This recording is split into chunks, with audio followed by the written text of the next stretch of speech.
Well, Farhan, thanks for joining Blue Notes. You recently had a trip to Bengaluru in India. Can you tell us a little bit about why the city is so important to India's growth and its economy? Look, I think it's a city that has gone through a metamorphosis of a kind that I haven't actually seen before. It has become the magnet for talent in India, in particular engineering and technology talent. It's now a city of just over 8 million people, I believe. It's a beautiful city. When I was there recently, I continue to be surprised by how much development there's happening. But despite that, the greenery that Bangalore offers is really quite remarkable.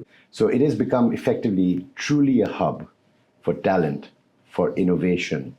So we think that it is becoming one of the biggest tech exports of India. So I think Bangalore probably accounts for almost a third, if not more, of all tech exports out of India.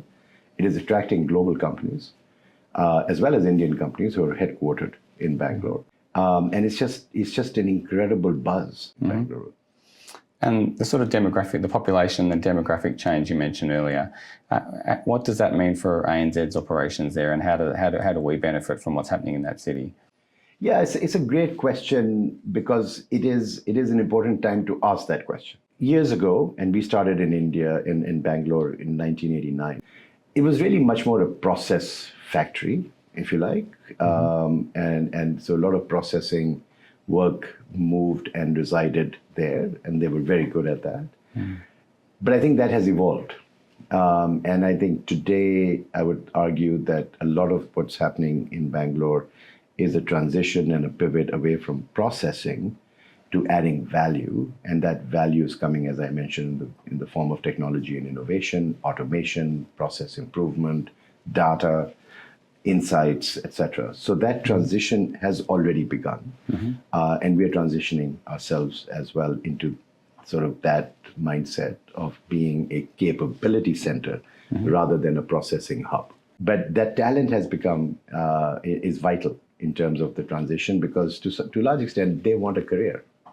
They want to learn and they want to develop.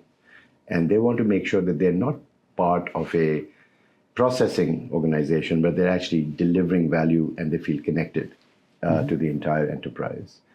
I think the third thing is that in many ways, the process hub that used to exist was basically standalone. That has changed because now it has to be much more integrated with what we do anywhere in the world.